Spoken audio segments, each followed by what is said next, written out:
Bom dia a todos. Para mim é um imenso prazer e uma honra ter recebido esse convite para poder falar para vocês que estão aí começando a carreira de vocês, né?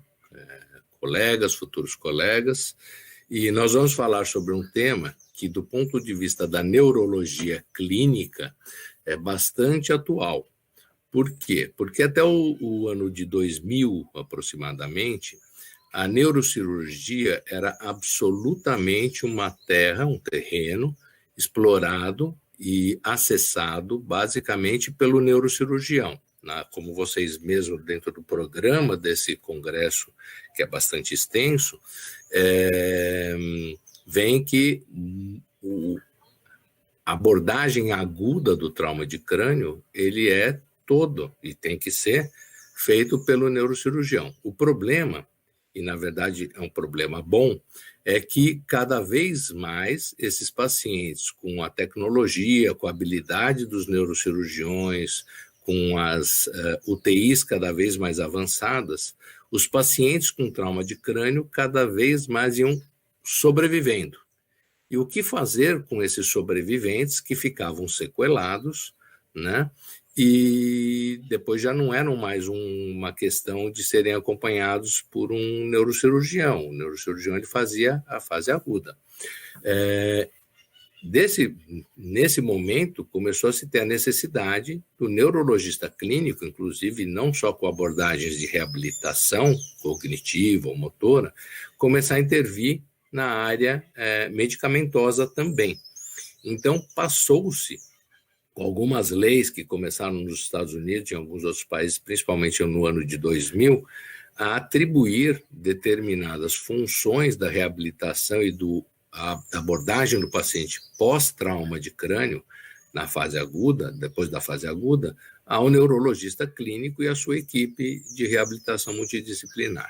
Então, eu vou dar uma visão geral do paciente clínico, quais são como são os mecanismos de trauma, que são diferentes do mecanismo de um AVC, de uma hipóxia, né? Então, ou de uma encefalite, seja uma encefalite infecciosa ou não, né? Então, são diferentes vamos dizer assim, as abordagens, porque o mecanismo de lesão também é diferente. Então, para vocês terem uma ideia, às vezes as pessoas se assustam com esse número, né? No Brasil, isso é no Brasil, oficialmente nós temos cerca de 500 mil traumas crânioencefálicos por ano. 75 mil a 100 mil morrem, tá? Algumas horas ou no próprio local do acidente ou algumas horas depois do acidente. 70 a 90 mil evoluem para perda irreversível de alguma função neurológica. Esses números são os números oficiais. Como vocês aprenderam até agora, na situação que nós estamos vivendo, infelizmente, da Covid, nós temos muita subnotificação. Se nós formos plotar isso para os números reais, nós temos cerca de 700 mil a 1 milhão de casos de TCE no Brasil por ano. Então, é só vocês multiplicarem aí todas as outras consequências, e vocês veem que o número, inclusive, de pacientes que vão precisar de uma intervenção neurológica tardia é bastante grande. Nos Estados Unidos, onde os números são mais robustos, estatisticamente, eles têm 1/3 a mais do que a nossa população, nós somos 2/3 da população americana. O número oficial deles de trauma de crânio é 1.700.000. Então, nós acreditamos que aqui no Brasil nós estamos entre 1 milhão e 1.200.000 de traumas ano. Obviamente, ainda bem, que a esmagadora maioria, cerca de 60% mais ou menos desses traumas, são traumas leves. O fato de nós termos um trauma leve não significa que nós não tenhamos sequela nenhuma após um trauma leve. Então, isso nós também vamos abordar um pouquinho durante aí a nossa conversa. E quais são as principais causas no Brasil desses traumas? Mais ou menos metade deles são traumas automobilísticos. E a gente pensa trauma automobilístico, até coloquei de propósito aqui uma pessoa caindo de uma moto, né? Tentando empinar, essas coisas que a gente vê às vezes, pessoas querendo fazer malabarismos aí durante o trânsito, e a gente pensa que são os motociclistas os mais acometidos. Mas, por incrível que pareça, os mais acometidos são os pedestres. Então, nós temos um pouquinho mais de atropelamentos do que os traumas que, na nossa estatística, não na nossa, na estatística no Brasil, os acidentes com motociclistas e com automóveis, ou seja, veículos automotores, eles entram no mesmo pacote. Então, é meio difícil de dividir se nós temos, obviamente, aparentemente nas grandes cidades nós temos mais traumas entre os motociclistas, mas se você for pegar acidentes de estrada em outras regiões, os acidentes com automóveis também são bastante prevalentes, né? No Brasil, infelizmente, nós temos muitas vítimas de trauma crânioencefálico por agressões. Aqui nós temos que lembrar que um trauma crânioencefálico inclui, por exemplo, um tiro, né? Ou seja, um projétil de arma de fogo na cabeça. Isso é um trauma crânioencefálico, né? Então, todas esses dramas, essas situações dramáticas que acontecem em muitas regiões do país, incluindo, inclusive, agressões, né, embates aí entre essas situações, vamos dizer assim, bastante prevalentes em muitas periferias, né, pelo Brasil todo, incluem o ferimento por arma de fogo. A grande questão é que no ferimento por arma de fogo, geralmente, o paciente ou ele sobrevive de uma maneira, assim, em quadro muito grave, é menos comum, nós temos quadros leves ou moderados, ou ele vai a óbito. Então, a chance de uma pessoa ir a óbito por um tiro na cabeça é muito maior do que numa pancada na cabeça, do que um trauma por simplesmente uma pancada, né? E também temos os traumas recreativos, a gente acha que não. Os traumas recreativos são 10%, e, por exemplo, uma criança que cai de uma gangorra, que cai de um escorregador, que jogando futebol bate a cabeça violentamente, por exemplo, na trave. Então, existem os traumas recreativos. Obviamente que aqui nós não incluímos, porque entra num percentual menor de trauma importante, os traumas esportivos. Por exemplo, nos Estados Unidos, eles já entrariam entre os 4 primeiros, porque a atividade esportiva, inclusive, nas escolas, nos colégios e nas universidades americanas, é bastante intenso. Então, como mais gente pratica esporte competitivamente nos Estados Unidos, mais gente terá o risco de sofrer traumas desse tipo também. Os tipos de trauma de crânio, talvez você já tenha visto em alguma outra apresentação, às vezes pela neurocirurgia e tudo mais, mas é sempre bom relembrar. Ele pode ser aberto, né, uma fratura craniana com ferimento, por exemplo, de arma de fogo, como eu já disse, ou seja, tem um objeto que penetrou, né, ele transpassou, né, a nossa armadura óssea, né, então ele passa a ser um trauma penetrante, ele é um trauma aberto, né, também por instrumentos perfurantes. Então uma pessoa leva uma machadada na cabeça, vocês acham que isso não acontece, mas acontece, né? Tem algumas pessoas, talvez que nos seus internatos aí, já tenham propiciado, infelizmente, uma situação desse tipo, né? E esses traumas abertos, eles aumentam o risco de quadros hemorrágicos, né? Quadros convulsivos, infecciosos e de edema. Obviamente, isso é claro que quadros de infecção vão ser muito mais prevalentes, muito mais frequentes nesses traumas abertos.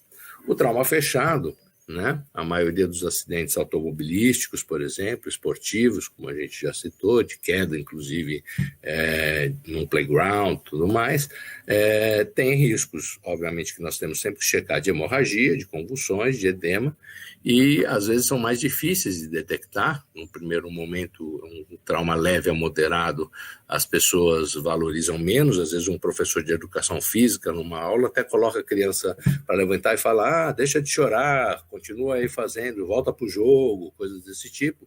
E nós temos que estar atento, porque ter um bom senso, uma boa avaliação desse trauma, às vezes significa a diferença entre a vida e a morte, ou menos, de uma maneira menos dramática, pelo menos entre a sequela e a volta plena à condição clínica normal desse paciente. Nós temos que desfazer alguns mitos em relação ao trauma crânioencefálico, né?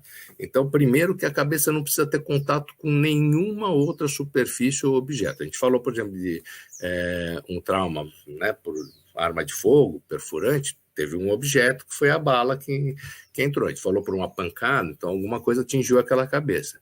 Mas só, por exemplo, o chacoalhar de uma criança até 1 ano de idade, 1 ano e meio de idade, uma criança que é pega, por exemplo, por um adulto, né, no colo, e chacoalha, vamos dizer assim, severamente, às vezes dando uma bronca porque a criança está chorando, o cérebro dessa criança, dentro da caixa craniana, fica sendo jogado para a direita, para a esquerda, para o lado, para toda roda, né? E ele fica sofrendo pancadas. E muitas vezes, se esse chacoalhão for muito, fica sofrendo pancadas internas, não tem ninguém batendo na cabeça da criança. Ele fica chacoalhando dentro da caixa óssea. Imagina que o nosso cérebro está dentro de um continente, ou seja, dentro de uma caixa que é totalmente, vamos dizer assim, fechada. O único, vamos dizer assim, orifício maior que vocês sabem é o forame magno, né? O resto, praticamente, o cérebro inteiro está lá,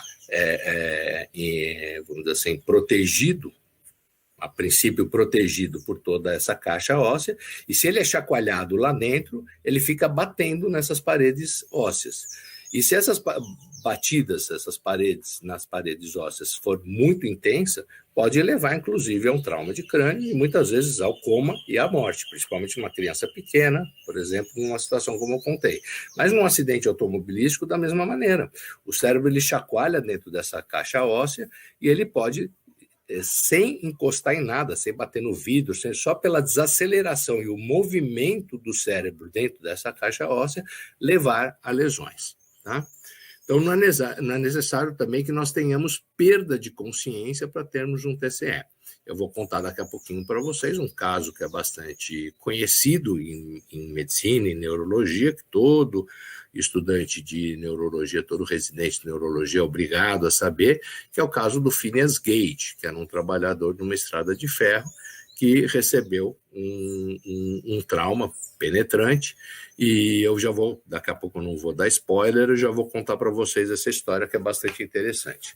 E também não é obrigatório encontrarmos alterações na tomografia de crânio ou na ressonância simples, né, na ressonância de rotina, né? Então, muitas vezes o indivíduo tem um trauma crânioencefálico leve a moderado e o primeiro exame de imagem não tem sangramento, não tem uma contusão cerebral, não tem uma lesão muito bem estabelecida e, às vezes, no primeiro exame ainda não tem edema o suficiente para ser visto num exame de tomografia. Então, sempre que uma tomografia diante de um trauma de crânio for normal, é obrigatório, se possível, nos hospitais em que vocês estiverem, ter acesso à ressonância nuclear magnética, fazer uma ressonância para poder, inclusive, checar se há, dentro dos métodos que a ressonância nos propicia, de difusão, né, muitas vezes até a gente tem uma tratografia, dependendo do hospital, saber se já há algum edema adjacente que nos indique que aquele cérebro sofreu com aquele traumatismo, às vezes não contundente, um traumatismo por desaceleração.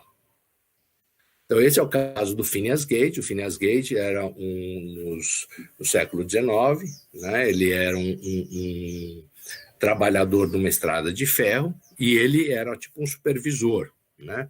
E nas construções de estradas de ferro, eles usavam muita dinamite, explosivos, para quebrar rochas, né? Ou seja, todo obstáculo que era difícil de remover, eles explodiam. E ele usava esse bastão que vocês estão vendo aí para socar a pólvora e depois eles detonarem, né? Colocar ali o detonador para poder fazer a explosão. E num belo dia, ele estava fazendo esse trabalho normalmente e houve uma explosão no momento errado, alguma fagulha aí quando ele estava socando a pólvora ocorreu, e detonou antes, vamos dizer assim, que ele pudesse se afastar, e esse vergalhão aí de ferro que ele tinha para socar a pólvora penetrou, como vocês estão vendo aí, né, por baixo ali da maxila dele e da órbita, e lesou todo uma boa parte, se não todo, do hemisfério cerebral, região frontal do hemisfério cerebral esquerdo, né, e transpassando um pouquinho a linha média. Então, obviamente, ele ficou sem enxergar. E o que aconteceu com esse vergalhão aqui, e o crânio e tudo mais do Phineas Gage, está exposto, para quem um dia tiver a oportunidade de visitar, se não é que já visitou, no museu, né, da Faculdade de Medicina da Universidade de Harvard, né, porque foi nessa região que esse acidente aconteceu. E então, o que aconteceu com o Phineas Gage? Ele passou a ter, que eu vou daqui a pouco descrever para vocês, uma síndrome, tá, de frontalização. Então, ele era uma pessoa calma, tranquila, ele era um coordenador de equipe, né, dentro dessa ferrovia, e ele passa a ter uma alteração comportamental, cognitivo-comportamental. Mas antes de eu falar disso, lembra que eu falei que não é necessário, estava nesse item da apresentação, que não é necessário ter a perda de consciência. Então, imagina que numa situação desse tipo, o que aconteceu com ele? Esse vergalhão entrou, vocês estão vendo aqui nesse estudo, né, de uma imagem 3D já computadorizada, né?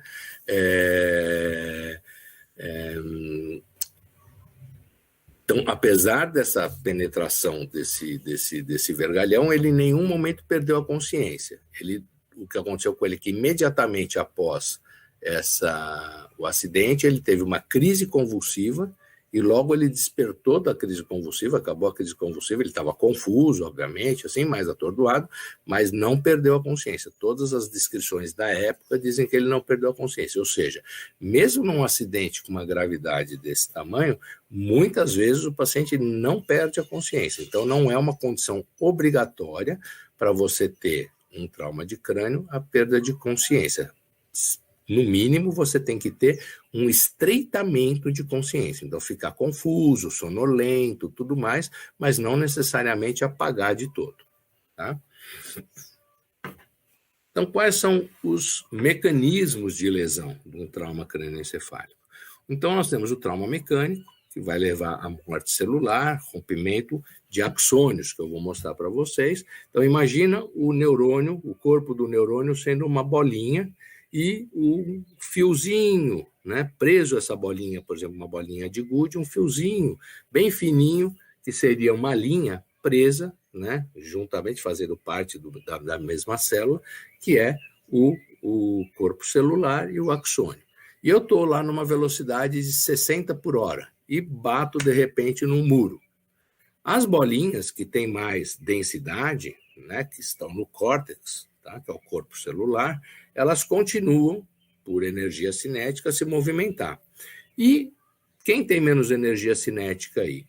O fiozinho, que é o axônio. Então, ele vai esticando, a bolinha continua indo, tem mais energia cinética, e o axônio vai ficando para trás. Às vezes, eu posso só ter um estiramento sem nenhuma lesão, sem romper nada do axônio. Às vezes, eu posso ter uma lesão parcial desse axônio, ou eu posso ter uma ruptura total desse axônio. Quando eu tenho uma ruptura total em várias áreas do cérebro, é quando as pessoas denominam a lesão, que é essa ruptura de vários axônios, por isso que tem esse nome, é uma lesão axonial difusa. A imagem que você vai ver são múltiplos microsangramentos, na imagem tanto da tomografia e principalmente da ressonância, e um edema cerebral difuso alguns minutos ou horas depois do acidente. Tá? Então, é muito comum nós termos em traumas de moderados para graves, lesão axonial difusa. Tá? Nós podemos ter, inclusive, um outro tipo de mecanismo de lesão, que é uma pancada, por exemplo, em alguma região específica, que leva a uma hemorragia, né? Lembrando que o sangue causa morte celular, interrompe o fluxo de informações de outras áreas cerebrais, ele vai causar, além de morte cerebral, também edema, aumenta a pressão intracraniana. Tá? Nós temos também só um mecanismo de lesão, por exemplo, depois de uma lesão axonal difusa, que já tem aqueles neurônios lesados, numa segunda etapa vai tendo um processo, uma cascata inflamatória e um edema importante algumas horas depois do evento inicial. Né? Então, lembrar sempre que o TCE não é só o início do trauma, tem um processo, uma linha de tempo evolutiva dentro do trauma, por isso que se fala, vamos observar as primeiras 48, 72 horas, todo mundo já ouviu essa frase. Por quê? Porque os eventos em cascata, liberação de aminoácidos, citotóxicos, glutamato, lesões de radicais livres, né, vão levar a um evento que vai estar acontecendo nesse período de tempo. Vamos ver se eu consigo passar esse vídeo aqui. Ixi.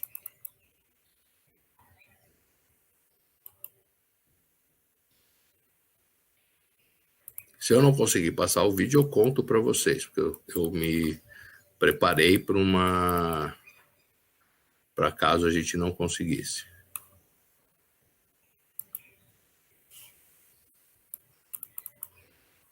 Bom, nesse vídeo aí, tá, que vocês estão vendo, então, vamos usar a nossa imaginação.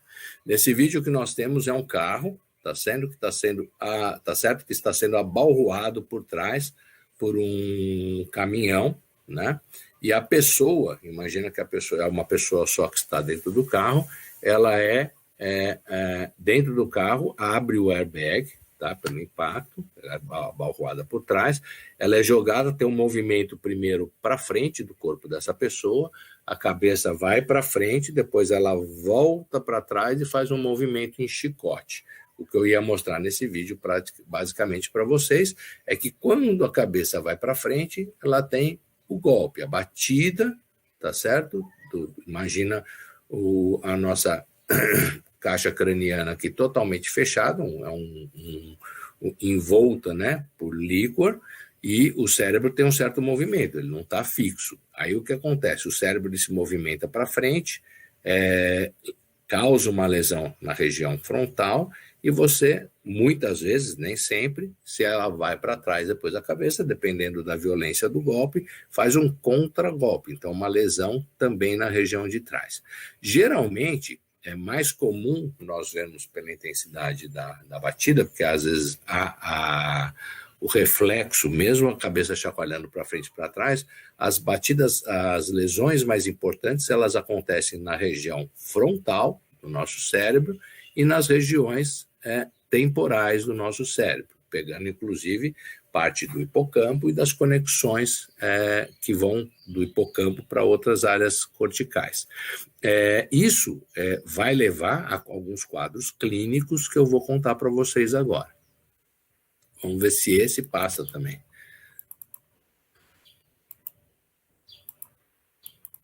Bom, esse era um outro, vamos dizer assim, videozinho que iria mostrar para vocês, né, nesse vídeo, a lesão axonal difusa, que eu já expliquei para vocês o que é o neurônio com o axônio sendo rompido ou esgarçado ou ficando íntegro, levando depois a um edema cerebral. Então, a gravidade, né, o nível de gravidade do trauma crânioencefálico, ele pode ser dividido em leve, moderado e severo. Há muita, vamos dizer assim, discussão sobre o que é o quadro leve, tanto que o leve, há uns anos atrás, discutia-se, por exemplo, que a concussão, que vocês veem muito no futebol, por exemplo, né? O jogador sobe para cabecear a bola e bate cabeça contra cabeça e um cai no chão ou atordoado ou às vezes desacordado por breves segundos. Lembre-se que para você ter uma concussão, assim como eu falei, para ter um trauma, você não precisa obrigatoriamente ter a perda de consciência, tá? Tanto que aqui, ó, 0, tá? Não perda de consciência até 1 hora. Então, posso não ter a perda de consciência, mas eu tenho que ter pelo menos um estreitamento da consciência. Preciso estar confuso, ficar meio tonto, ter alguma coisa que aconteceu. Isso já é algum dano relacionado ao sistema nervoso central, né? Então, a grande discussão era saber se a concussão entrava num quadro ainda pré-leve, ou seja, levíssimo, ou se já era englobado nos quadros leves. Hoje, a concussão já é considerado um trauma muito leve, mas já é considerado a classificação do trauma. Tá? Então, em termos da perda de consciência, vocês vão ver que eu posso ter outros tipos de classificação. Essa é uma delas. Tá? De 0 a 1 hora seria um grau leve. Tá? Todos esses pacientes são obrigatórios. Eles têm amnésia pós-traumática. O que é amnésia pós-traumática? Ele não lembra do momento do trauma. Esse momento do trauma ele pode ficar mais amplo, né? No sentido de eu não lembrar, ter uma amnésia anterógrada e uma amnésia retrógrada, ou seja, antes do fato, de segundos, milissegundos, ou seja, o jogador sabia que ele estava, por exemplo, na cobrança do escanteio, e depois ele cai desacordado e ele não lembra o lance do escanteio em si, que às vezes aconteceu em 10 segundos, em 20 segundos. Então, é só isso que ele não lembra, o resto ele lembra tudo. Tá? Mas tem gente que, por exemplo, não lembra uma semana, não lembra um ano dos acontecimentos, depende da gravidade. Então, isso também é um marcador que a gente pode usar a amnésia pós-traumática de gravidade. Né? Então, como vocês veem aqui, eu posso perda de consciência de 0 a 1 hora e a amnésia também para ser considerado leve, esse 0 não existe. Aqui está 0 no sentido de dias, né? 0 dias, mas é milissegundos até um dia. Moderada, 1 hora até um dia, em termos de perda de consciência, até 1 hora para um dia. Na verdade, aqui, porque até 1 hora é leve, acima de 1 hora já é moderado.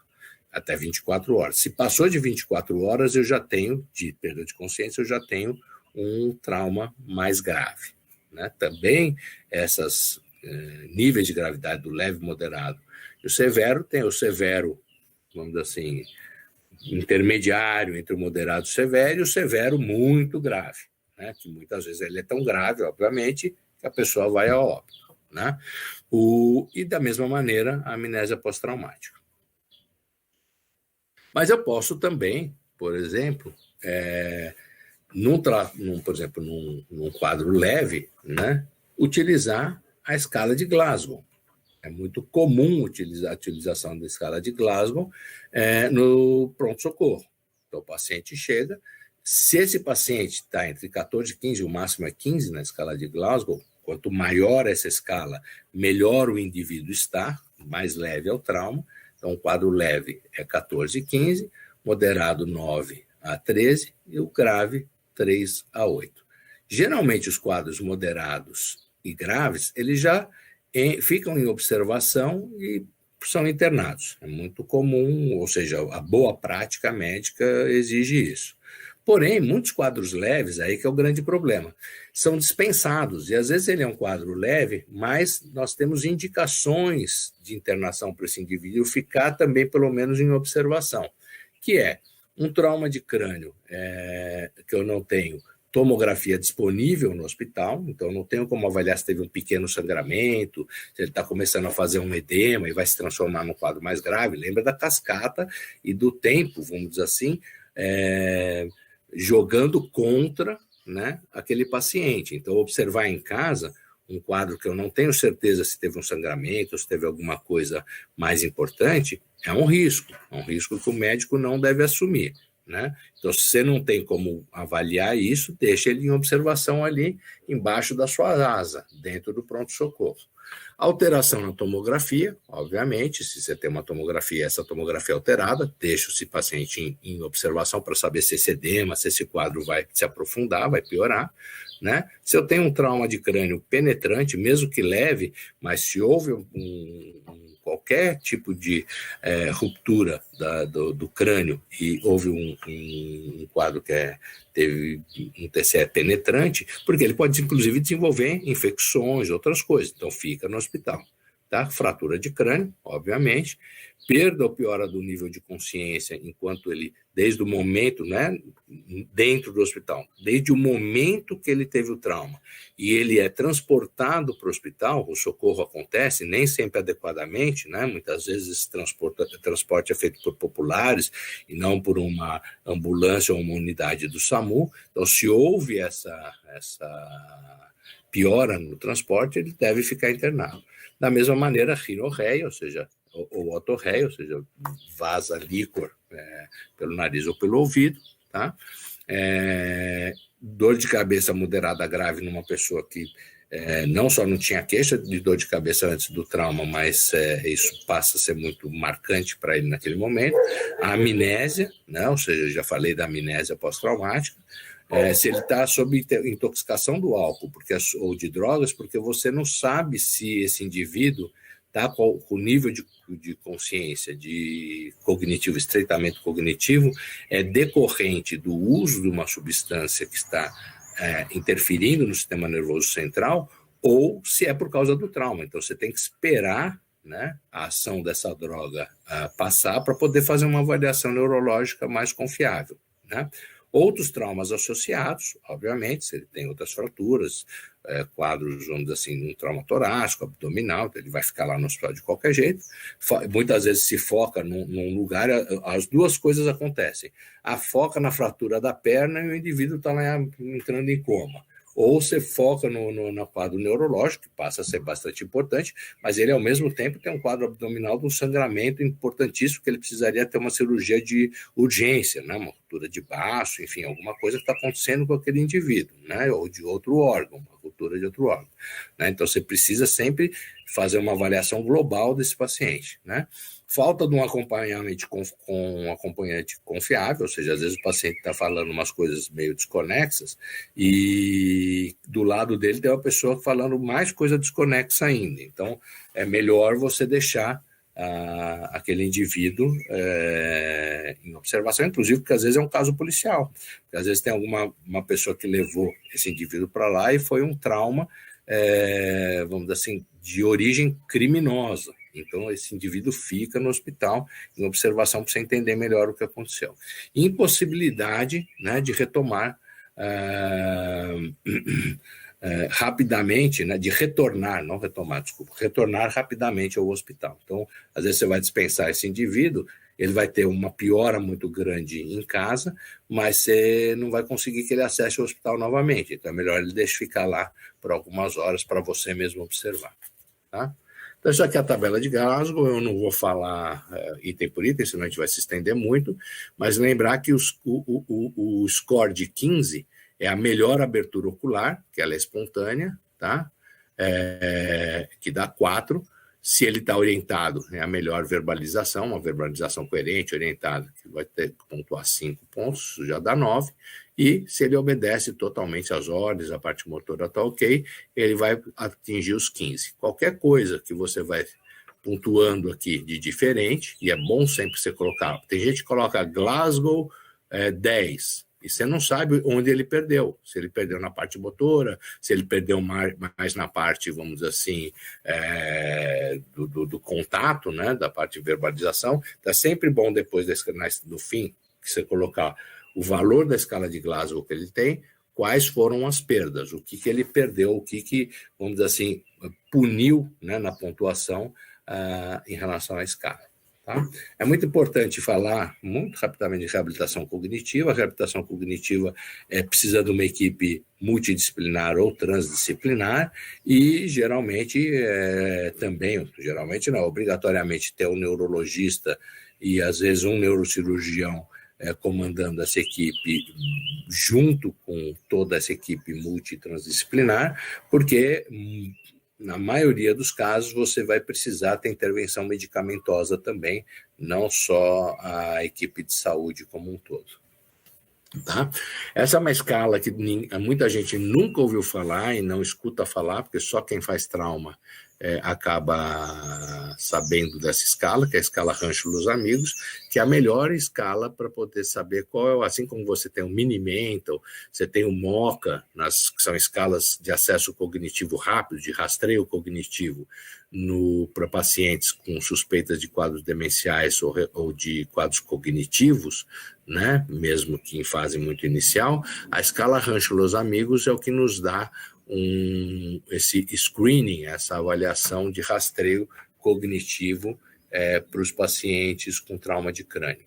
Acima do score 5 para 6, né, ou seja, que ele já mantém um grau de atenção aqui, ele consegue já ter uma resposta atencional, é quando nós conseguimos, a partir desse score, reabilitar esse indivíduo. Muitas vezes ele chega num score 4, 3, e através de alguma medicação, né, que o neurologista vai indicar, a gente consegue pular alguma etapa e ele ir para um score 6 ou 7 e passa a ser reabilitável. Então, por isso que é importante essa dobradinha entre a equipe multidisciplinar ou transdisciplinar e o neurologista. Então, nós temos síndromes, né? A síndrome órbito-frontal, como eu falei, a região frontal ela é a mais acometida, né? Então, nós temos síndromes órbito-laterais, né? A síndrome órbito-lateral, eu não vou ler todos os itens, a desinibição é a característica mais comum. Nós temos uma síndrome dorso-lateral, né? Que a disfunção executiva ela é mais... é um mix, mas eu estou colocando a característica mais importante, né? Fronto-medial, né? Várias estruturas desse circuito recebem projeções dopaminérgicas, então é uma síndrome que vai levar a alterações de disfunções dopaminérgicas, né? E essa parte do cérebro vai estar ligada, e essas vias dopaminérgicas, à motivação, né? E geralmente você tem pacientes, quando você tem pacientes apáticos, são lesões frontomediais. A síndrome frontomedial, como eu falei, então, a marca d'água dela é mais apatia, não só, mas mais a apatia. Tá?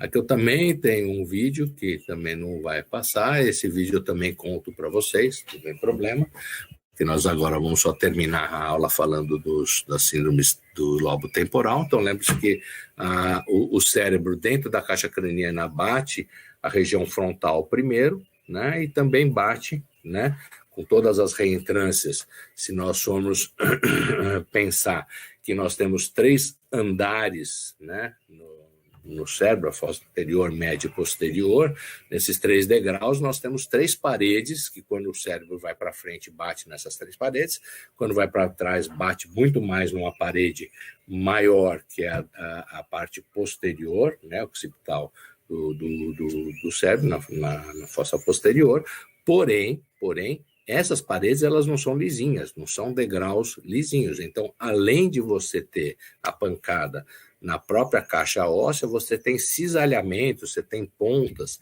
você tem, por exemplo, a crista galli, você tem pontas, né? Se todo mundo lembra aí da neuroanatomia, a parte óssea, né, do crânio, né? Então você tem todos os processos do osso esfenoide, né? Então você tem um monte de pontas ferindo o cérebro nesse movimento de vai e vem dentro da calota craniana. Então é isso que a gente ia mostrar nesse vídeo. Mas fica fácil, porque como eu falei, a gente já está acostumado a dar aulas assim para vocês, quando a coisa não funciona, a gente tem o plano B. Nosso plano B aqui é mostrando, né? Então o cérebro, obviamente, pós-mortem, mostrando aonde teve as lesões principais, né? Tudo isso aqui tá em pretinho, foram as lesões. Você vê que as lesões principais são mais na região frontal, né? Em todas aquelas áreas que eu falei, principalmente, se a gente for pensar na base do crânio, aqui tem o giro reto, aqui nós temos, muita gente perde o olfato pós-trauma de crânio, porque aqui também está o nervo olfatório, né? Então você vai ver que tem um cisalhamento dessa região aqui, e, como eu falei, olha aqui, o polo, né, do lobo temporal, e vai pegando também aqui as regiões mais mesiais do lobo temporal, onde tem o hipocampo, e por isso nós temos síndromes também, além das síndromes frontais, nós temos síndromes não só amnésticas pós-traumáticas, como amnésticas duradouras. Muitos desses pacientes, eles voltam e às vezes não lembram direito de familiares, ou não lembram de cenas da vida deles, isso não só da amnésia pós-traumática, ou eles têm também uma amnésia que aí vai ser anterógrada, uma dificuldade de aprender fatos novos. A dificuldade de aprender fatos novos, mais ou menos, simula, né, uma situação como, por exemplo, a doença de Alzheimer, né, ou o caso que eu não vou entrar aqui, porque não é o tema da nossa aula, mas se vocês puderem ir ler, é interessante, que é o caso HM, né, do Henry Molaison, quando você tem uma lesão bilateral, né, temporal, que impede que esse paciente adquira novos conhecimentos. Então, tudo isso vai ser tratado de maneira medicamentosa e tratado também com a equipe multidisciplinar, que envolve psicólogo, né, o psicólogo tanto para o paciente como psicólogo de família, o neuropsicólogo, a fono, a TO, tá certo? Muitas vezes a gente precisa também do auxílio do serviço social, né? Precisamos do neurologista, do neurocirurgião, do pessoal da reabilitação motora, né, que entra, às vezes, a TO, tanto na parte cognitiva como na parte motora, e dos fisiatras, que são médicos, e fisioterapeutas, também para poder nos dar todo o suporte para reabilitar um paciente pós-trauma de crânio. Então, a princípio, era isso que eu tinha para falar para vocês. Eu agradeço, eu fico absolutamente à disposição de todos, e eu não sei se a gente tem algum tempo para pergunta ou não. Se tiver, eu estou aqui à disposição de vocês.